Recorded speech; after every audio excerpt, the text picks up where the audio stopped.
जय हिंद दोस्तों, मैं आत्मा सिंह एक बार फिर से आप सभी मित्रों का आपके अपने चैनल ज्ञान एकेडमी प्रयागराज परिवार में हार्दिक स्वागत एवं अभिनंदन करता हूं। दोस्तों, जैसा कि मैंने प्रीवियस लेक्चर के अंदर आपको बायोटिक के विषय में बताने का प्रयास किया, जितना हो सका बताने का मैंने प्रयास किया। अगर आपको समझ में आया है तो बहुत अच्छी बात है, नहीं आया तो कमेंट जरूर करिएगा, ठीक है। आज उसी के आगे हम कंटिन्यू करने वाले हैं। अजैविक कारक क्या होते हैं, अबायोटिक क्या होते हैं। बायोटिक तो हो गया, अब अबायोटिक क्या होते हैं। तो अबायोटिक में कई चीज़ें आपके सामने आते हैं। पहले तो हमने आपको टोटली 3 पार्ट में इसको डिवाइड करके बता भी रखा है। एक बार फिर से हम आपको यहाँ पर रिकॉल करवा देते हैं।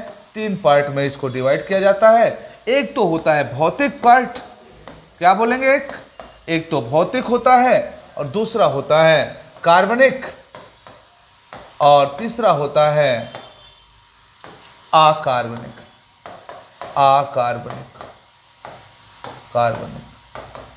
ठीक। अब देखिए, भौतिक कारक के अंतर्गत मैंने आपसे कहा था ताप, दाब, आर्द्रता,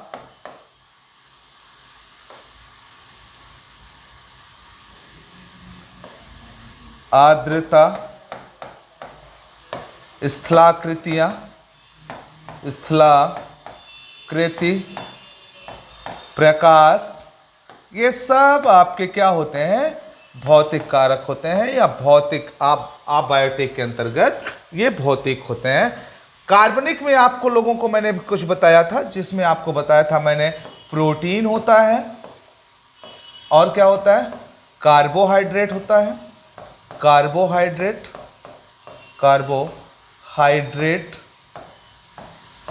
और वसा बताया था आपको, क्या, फैट, ठीक ना। अब अकार्बनिक में मैंने आप लोगों के लिए कुछ बताया। अकार्बनिक में मैंने क्या बताया आपको, पहले तो मैंने कहा जल होता है इसमें, फिर क्या होता है, मृदा होती है, फिर क्या होता है, इसमें चट्टान होती है, क्या, चट्टान होता है, खनिज होते हैं। ये सब किस में आते हैं बाबू, ये सब आते हैं अकार्बनिक रीजन्स में। समझ रहे हैं ना, किस में आते हैं, अकार्बनिक में आते हैं। गैसें होती हैं, ये सब के सब अकार्बनिक में आते हैं या अजैविक। अब अजैविक कारक में 3 है। देखिए, ये तो आप सिंपल वे में इनको समझ सकते हैं, प्रोटीन है, कार्बन। सबसे इंपॉर्टेंट है इसमें भौतिक कारक को जानना। किसको जानना जरूरी है, भौतिक कारक को जानना जरूरी है। अब इस भौतिक कारक को भी मैं एक डायग्राम के माध्यम से ही आपको बताने वाला हूं दोस्त, ठीक। तो आप डायग्राम को जरूर अपने कॉपी पे, अपने नोट्स पर बनाने का प्रयास करिए और बनाइए। इसमें बहुत ज्यादा कोई मेहनत की जरूरत नहीं है, आसानी से बन जाएगा। चलिए आते हैं हम भौतिक कारकों को लेकर के आपके सामने। देखिए, भौतिक कारकों में कौन कौन से आपके सामने आ जाते हैं। पहले हम बात करते हैं ताप की।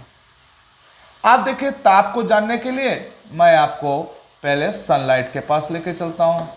कहां लेके चलूंगा, सूर्य के पास लेके चलूंगा, सूर्य, ठीक है। ये सूर्य हो गया और ये आपकी क्या हो गई दोस्त, ये आपका हो गया, समझना, ये आपका हो गया अर्थ, ठीक। आपका क्या हो गया, ये अर्थ हो गया। अब देखिए, अर्थ में के ऊपर ये 5 लेयर हैं। कितने लेयर हैं, 5 लेयर हैं। किसकी, वायुमंडल की।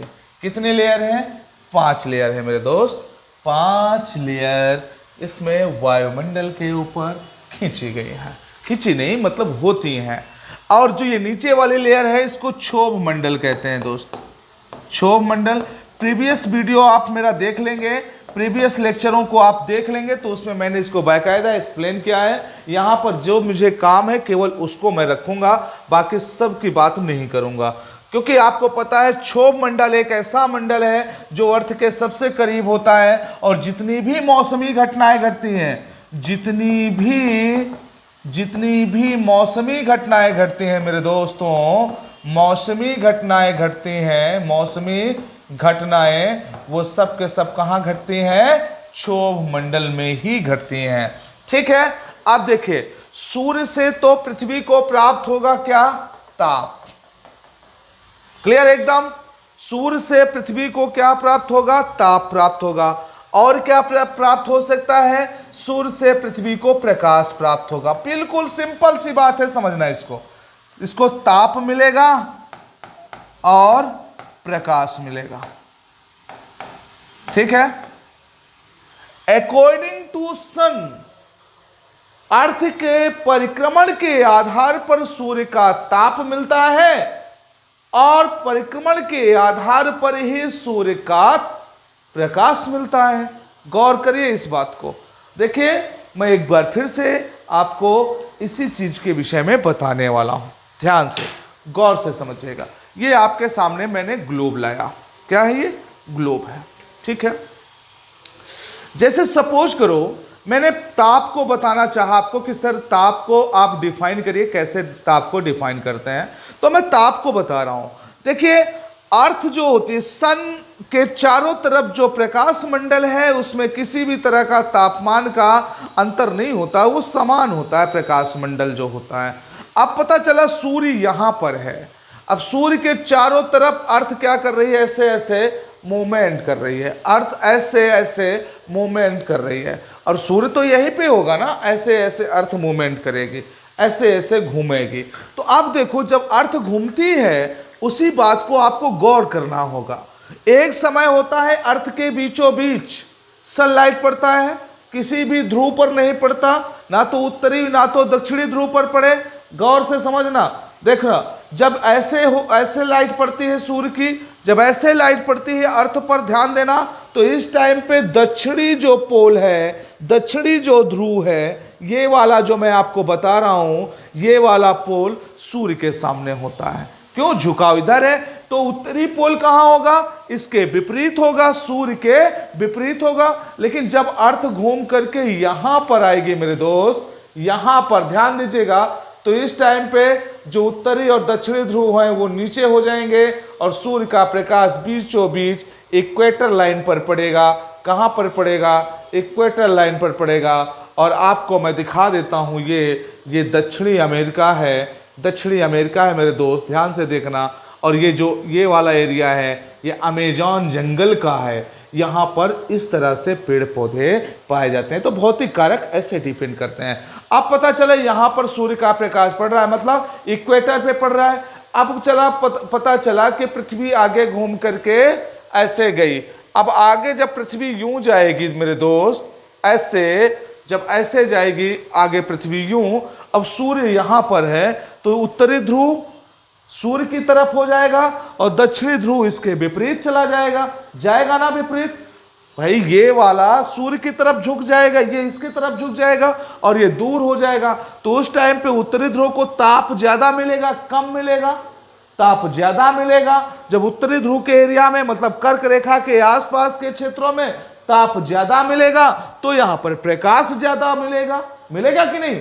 भाई प्रकाश ज्यादा मिलेगा, ताप ज्यादा मिलेगा, तो दिन क्या होंगे? बड़े होंगे। जहां पर ताप कम होगा, प्रकाश कम होगा, वहां पर दिन क्या होगा? छोटे होंगे और गर्मी कम होगी, वहां ठंडी हो जाएगी। भाई जहां पर प्रकाश ज्यादा होगा, ताप ज्यादा होगा, वहां गर्मी पड़ेगी। अब जैसे ये घूम करके फिर यहां पर आ गया, बीचों बीच यहां पर पड़ने लगा। भाई यहां पर ये बीचों बीच फिर पड़ने लगेगा। यहां पर जब बीचों बीच पड़ेगा इक्वेटर लाइन पर जब फिर से पड़ेगा, तो फिर उस टाइम पे यहां पर मैक्सिमम ताप होगा, ताप होगा और प्रकाश होगा। तो जहां पर ताप और प्रकाश ज्यादा होगा, वहां पर क्या होगी? गर्मी होगी। अगर वहां गर्मी होगी तो दूसरे क्षेत्रों में इसके अपोजिट चलेगा। बात को गौर से समझिएगा।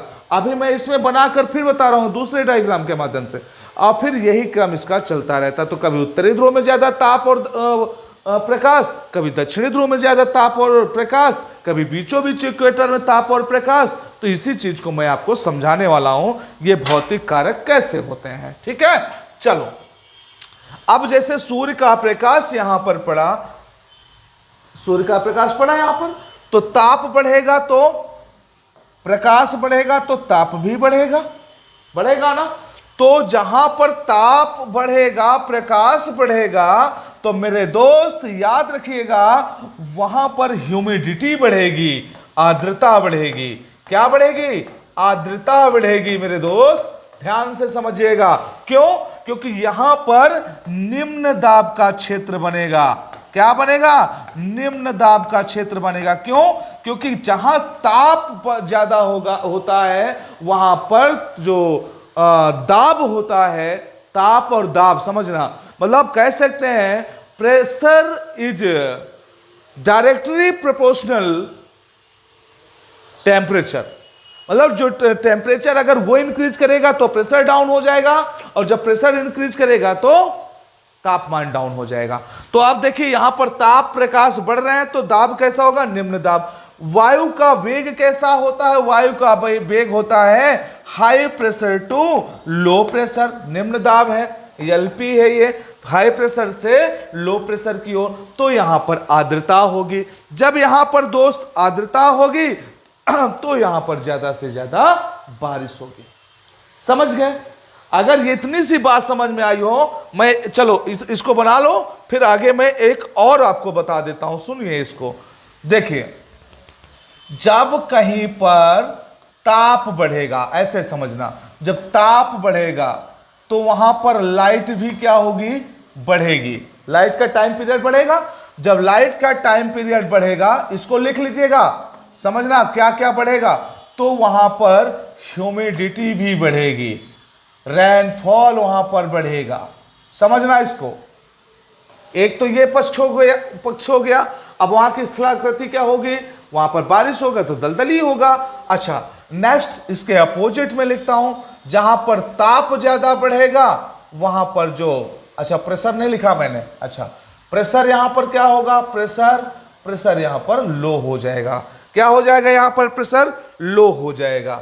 अब यहां पर नीचे देखते हैं, जहां पर प्रेशर हाई होगा, अगर प्रेशर यहां पर, सॉरी एक मिनट, नहीं ठीक है, इसको आप ऐसे समझें, जहां ताप बढ़ेगा प्रेशर क्या हो जाएगा? लो हो जाएगा। लाइट क्या हो जाएगी? लो हो जाएगी। ह्यूमिडिटी क्या हो जाएगी? लो हो जाएगी। रेनफॉल क्या हो जाएगी? लो हो जाएगी। प्रेशर, हाँ मतलब ताप क्या हो जाएगा? ताप जो हो जाएगा वो लो हो जाएगा, और प्रेशर जो होगा वो क्या करेगा? समझना, प्रेशर क्या हो जाएगा? प्रेशर जो है वो इंक्रीज कर जाएगा। समझ लीजिए, ताप बढ़ जाएगा, ताप क्या होगा? ताप बढ़ जाएगा और ताप घट जाएगा, सॉरी, और प्रेशर क्या हो जाएगा? बढ़ जाएगा। इस तरह से होगा। ताप बढ़ेगा तो लाइट बढ़ेगी, लाइट बढ़ेगी तो ह्यूमिडिटी बढ़ेगी, ह्यूमिडिटी बढ़ेगी तो रेनफॉल बढ़ेगा, और रेनफॉल बढ़ेगा तो वहां पर प्रेशर क्या हो जाएगा? लो हो जाएगा। जब प्रेशर हाई होगा तो लाइट लो हो जाएगी, ह्यूमिडिटी लो हो जाएगी, और आपका रेनफॉल लो हो जाएगा, तापमान लो हो जाएगा। इस चीज को आप बिल्कुल आसानी से चीजों को समझ सकते हैं। यही आपके भौतिक कारक हैं, भौतिक कारक, अजैविक कारक का। बात समझ में आ रही है मेरी? मतलब कह सकते हैं अगर टेम्परेचर बढ़ेगा तो प्रेशर क्या होगा? वहां पर लो हो जाएगा।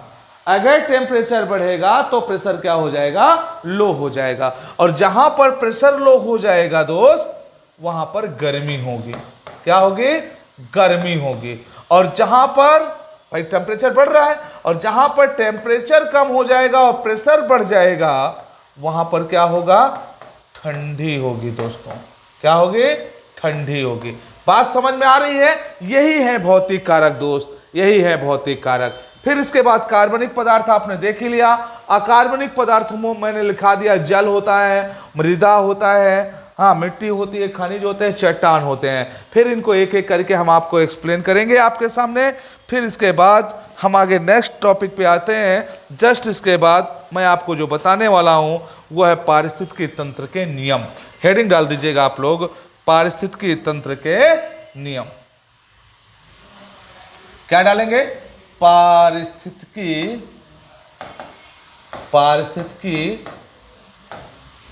तंत्र के नियम। ठीक है दोस्तों, चलिए पारिस्थितिकी तंत्र के नियम कह सकते हैं लॉ ऑफ इकोसिस्टम, सिस्टम। ठीक है, पारिस्थितिकी तंत्र के नियम।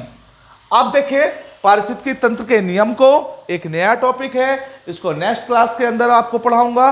फिर उसके बाद हम जो है इनके रूल को अगली क्लास में पूरे फॉलो करते हुए चलेंगे और देखेंगे उसमें ऊर्जा का 10% का नियम क्या है, एकरूपता का नियम क्या है, कई सारे आपको नियमों से मैं अवगत कराऊंगा दोस्तों।